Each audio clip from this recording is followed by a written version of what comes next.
As much of the world switches over to electric transportation, the what about this and the what about that questions are popping up from those who are saying it's not possible. Now, on the other side of that discussion is Dr. Walter Mérida, who prefers to ask, what if? As in, what if there was a way to integrate all of the disparate urban infrastructure systems to create a cohesive, comprehensive, and connected platform driven by low or no carbon technologies? Dr. Mérida isn't just asking, he's doing. His labs, which are energy innovation hubs, have secured $23 million in public and private funding to convert a city-sized block on the UBC campus into a smart energy district. Now, the plan is to build an advanced solar array on top of a parking lot next to a substation. The parking lot will be retrofitted with bidirectional electrical vehicle charging stations. And what that means is these stations let vehicles pull in, plug in, and then send stored energy that's in the car into the grid, and then it can come back to them again later in the day. In other words, reversible EV charging. And reversible EVs mean that the passive energy that sits in the car when it's not being used could be used by active participants in a smart energy storage transaction. So additional electricity will be directed to an electrolyzer to split water into hydrogen and oxygen, supplying the refueling station for hydrogen fuel cell vehicles. And this hydrogen that's produced by this process is 100% renewable or green hydrogen. And that's what we want, green hydrogen. And then, because it's so complex, a secure 5G wireless technology platform will connect the system's components to each other and to other on-campus systems and assets for optimal productivity and efficiency. Already, you can see that it is complex and it takes time to understand. And to do so, I invited Dr. Walter Mérida to join me for a conversation that matters about the complex but achievable process of integrating renewable energy into the transportation and energy grid that we need to have and produce to successfully transition to electrified transportation. Dr. Mérida, thank you for joining me. Thank you very much for the opportunity. It's great to be here. You know, you just heard me read off what is your life's work. It is complex, isn't it? Mm-hmm. This idea that we can easily switch from, fossil fuel transportation to electric and meet the needs of all who want to use a vehicle requires some really careful thinking. How did you come up with this complex idea to start to pull these disparate ideas or components together? Well, I think the basis of this is really the integration, as you described, of different systems.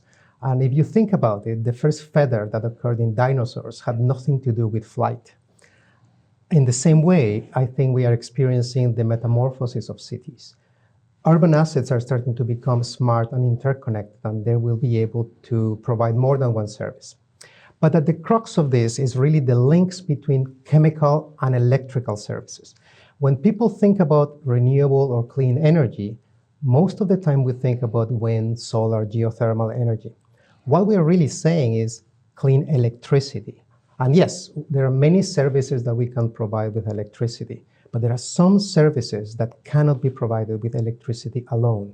And one good example is, for example, fast air travel. It's very difficult to envision a jetliner running on batteries from Frankfurt to Vancouver. And there are many other services, cement, steel production.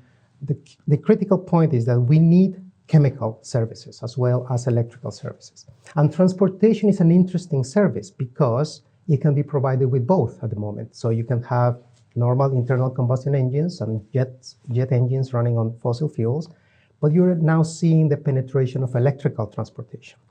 So hydrogen, the reason that hydrogen and hydrogen energy systems are so critical is that for the first time in the evolution of the energy system, you can now connect the great progress in renewable electricity, solar and wind, etc., to the chemical domain. And moving from electricity to hydrogen via electrolysis will enable this great progress in renewable electricity to start penetrating markets beyond transportation. So we are starting with transportation, but it's not the only service that we're going to address.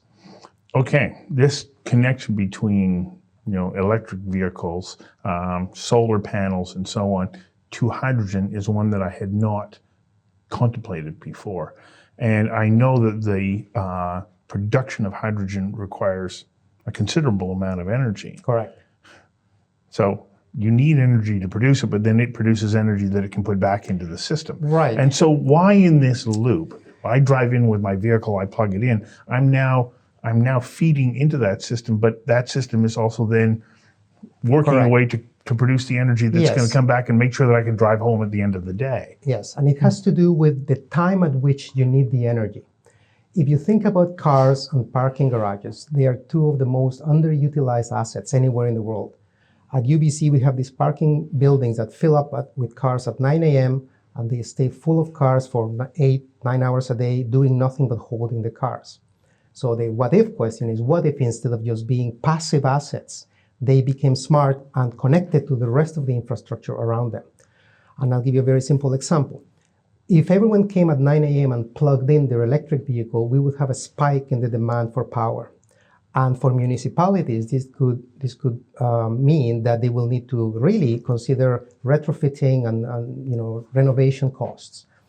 But if you make the cars and the recharging infrastructure smart and you displace that charging, so you come in, but you don't necessarily start charging the car right away, and you displace the charging to 10 a.m., 11 a.m., you flatten that peak, and you avoid the cost of renovations and retrofits that will be required to just make the building itself capable of charging the vehicles. That's one piece of the part of the story. The other part of the story is that we are using solar energy and its connection to hydrogen as an example of a much broader challenge that renewable electricity has. And that is the challenge of intermittency. Mm-hmm. So when the sun is down or the wind is not blowing, you don't have that renewable electricity. So storage is a critical challenge for the energy system of the future. Once you convert green electrons from the photovoltaic cells into hydrogen, you have crossed to the chemical realm. And unlike electricity, which cannot be stored in large quantities economically, hydrogen can be stored in very large quantities. In fact, in some places in Europe, they are considering filling salt caverns, abandoned salt caverns, with hydrogen to provide seasonal energy storage. So it's not hours or weeks, it's months worth of energy storage. And that fills the gap in the intermittent cycle especially with solar in a place like here, or wind.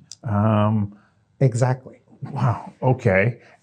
So how does the passive energy that sits in my car play into that equation? I understand taking it from the solar panel and we're going to now feed into that system. But you're saying, no, there's much more to this. Right. How does the vehicle play a part? Well, if you think, in the example I gave you of the feather, the first feather was not meant for flight. The first car was not an advanced telecommunications center with large batteries on wheels, which is what cars now are. And each car, can be 50, 60, 80, 100 kilowatts, depending on the size of the vehicle. It doesn't take much to aggregate a significant power generation capacity in parking garages. So if we use a small percentage of the battery capacity in a large number of cars without additional significant investment, and this is the part that investors love, without significant additional investment, you have built a city-scale battery with assets that you had to build anyway or to buy anyway. Now, the challenge, the challenge is the storage and the intelligence that will be required to make the cars talk to the building and the building talk to the substations and the rest of the infrastructure. But that's where Canada has a great opportunity, because we are already leaders in hydrogen and other clean energy technologies. And as you may know, Vancouver is hosting the digital Canadian supercluster. So we have a great opportunity to be the innovators in the digital tools that will be required to manage these very complex systems. Very quickly, you realize that you need artificial intelligence and other tools to manage these very complex systems, because it's about connecting what, until recently anyway, had been completely disconnected assets, and transportation systems, civil infrastructure, and telecommunications networks. So, and the beauty of this, I think, is that new business models become possible, because as a car owner, well, why would you allow me to use your battery for energy transactions unless you get value out of that activity? Well, maybe you get a break in parking. You get maybe a better deal on parking, as long as we can use your vehicle for that energy transaction. And that's just the beginning, because as you know, UBC, the Vancouver campus of UBC, became the first 5G campus in Canada. And we recently flew the first 5G drone in Canada. And many of the questions that autonomous and connected vehicles need to answer in terms of safety, cybersecurity, reliability, and so on, can be answered with aerial autonomous vehicles as well. So once this platform is running, we will be able to connect the state of charge, the energy consumption, and the efficiency of hydrogen and electric vehicles to the rest of the built environment. And we can then start thinking not in terms of cars and roads and intersections, but in terms of smart cities that are truly connected and can be optimized, not just in terms of cost, but also in terms of greenhouse gas emissions or water use or other things that until now have been very difficult to introduce into the design of cities. Okay, at the risk of sounding like I am a naysayer, which I'm not intending to be here, what are the challenges that you face to be able to bring, and I'm using your word here, these disparate systems together with different software, different manufacturers? Like, there isn't a program that was designed to say, oh yeah, in the future, you're going to be coming along and just hook you in here and we'll talk to one another and we'll make this work. How do you do it? Well, the best thing you can do to get something done is to tell an engineer that it can't be done, because you will get it done. But to answer your question, many of the challenges are regulatory challenges. The codes and the standards required to build a refueling station, a hydrogen refueling station, or to operate these bidirectional large power transactions safely and efficiently are being developed right now. And cities in particular need to consider the rapidly changing technologies, because we may have in some sectors like electric vehicle infrastructure, for example, we may run into the VHS versus Betamax situation, right, where the cities and jurisdictions that are progressive and are early adopters of some technologies have to carefully plan their deployments. Otherwise, they run the risk of being locked into a technology or standard that may become obsolete. And I think this is one of the roles that universities can play, because we can provide a platform to develop these open standards and open systems that can be used by everyone. So as you're talking about this, I go, okay, we developed the system in Vancouver, but what if they develop a different system in Seattle? Do we collectively have to start setting what becomes an international standard? Absolutely. The short answer to that question is yes, we need to do that. And in some areas, we are doing that. So in terms of, for example, I haven't told you the next phase of the project, but there are some codes and standards being developed in terms of injecting hydrogen into the natural gas grid. Because if you think about it, as I mentioned before, one of the biggest challenges for renewable electricity is storage. Mm-hmm. Well, you could say, well, we could store electricity in batteries, but that's a big expense to just generate the batteries. But what if we generated green hydrogen by electrolysis and then injected it into the natural gas grid? And what you're doing when you do that is you're doing two things. One is you are diluting the carbon content of the natural gas, right, but at the same time, you have created a storage vessel for your electricity in the form of hydrogen that's already installed and is very, very large. But to answer your question, the other challenge is cost, because some of these technologies are not as well developed as other technologies, and the cost is still high. So the cost of electrolytic hydrogen is still quite high, $9, $12 a kilogram, depending the production cost. So again, this is one of the areas where universities and other research entities are working hard to reduce those costs and hopefully see the same cost reduction curves that we saw in the photovoltaic, solar energy, and wind energy realms. I got hung up listening to you talking about injecting the hydrogen into methane or natural gas.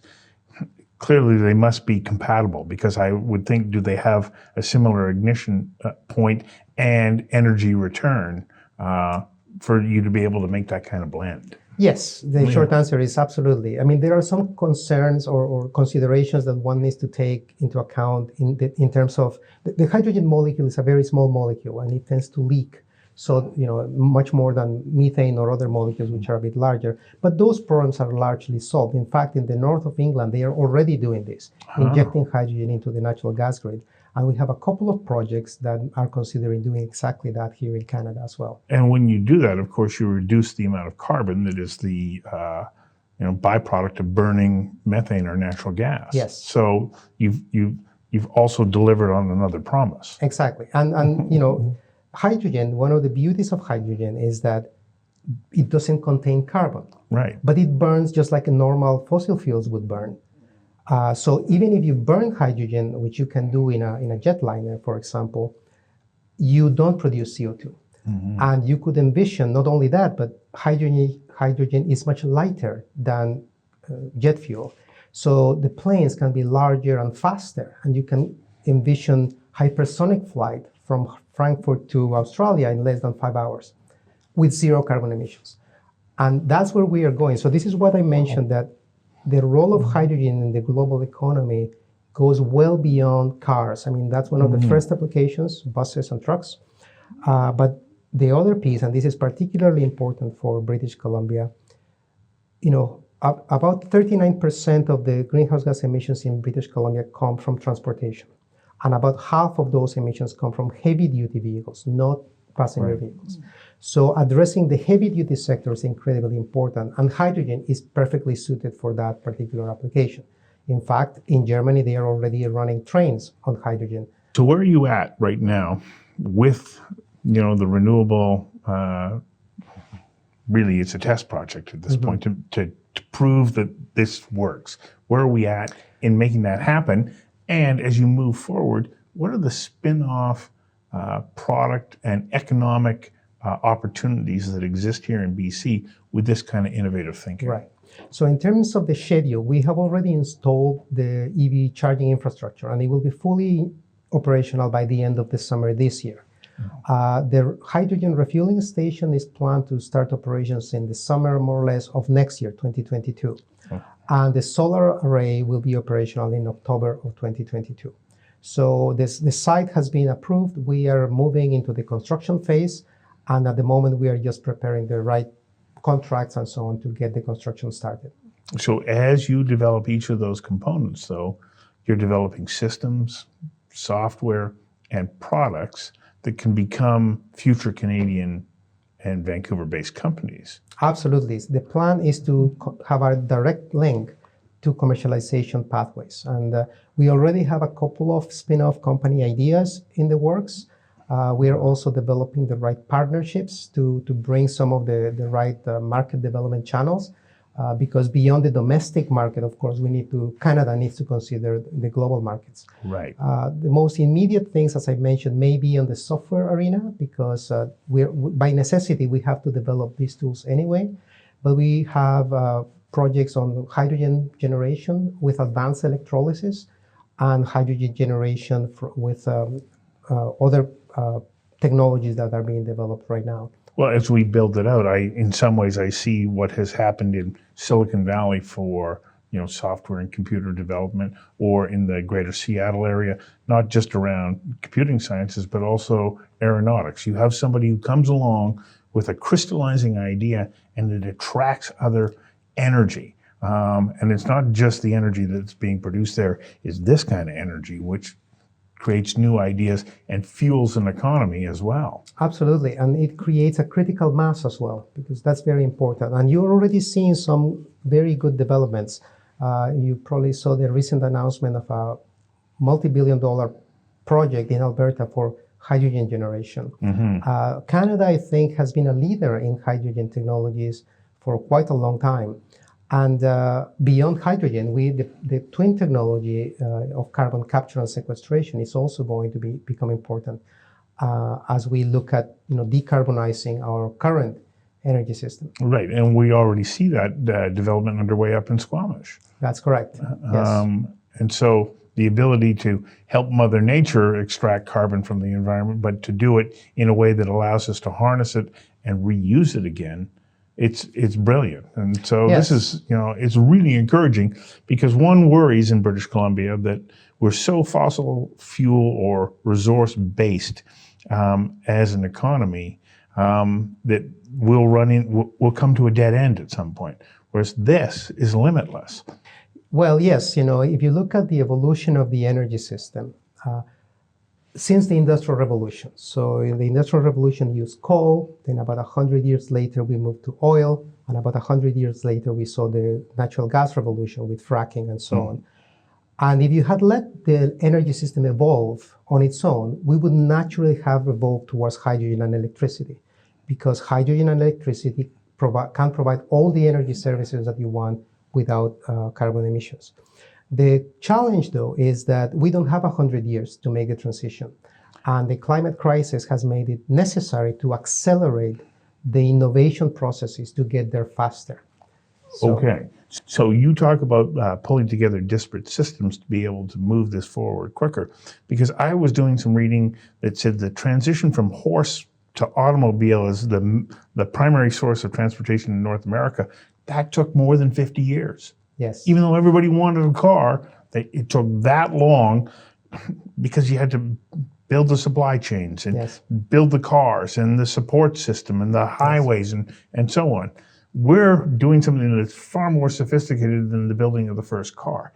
Can we do it within an appropriate time range? I am optimistic that we can. And I think since the Paris Agreement, if you look at the Paris Agreement, it was interesting because at the time, of course, it was a big political breakthrough.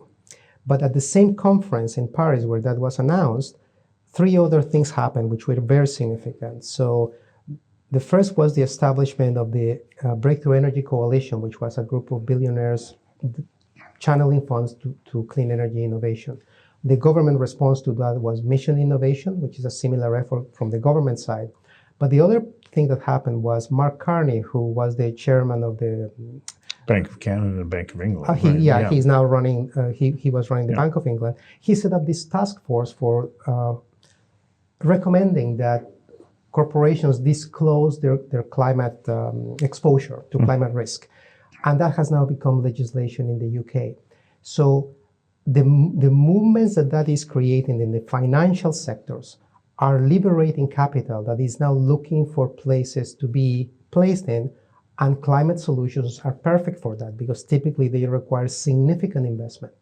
So I am very optimistic that some of the commitments that we have made as a country as well are going to channel that energy and that creativity in the right way.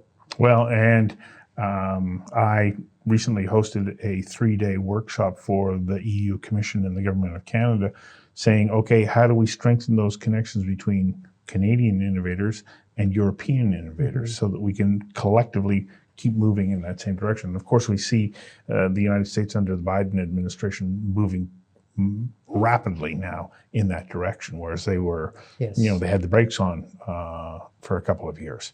Yeah, and that provides a really nice way to link the countries in the activities, in different countries, because Canada has a national hydrogen mission, Australia has one, Germany has one. So that provides a very nice platform to find areas of common interest, not only for research and innovation, but for trade as well.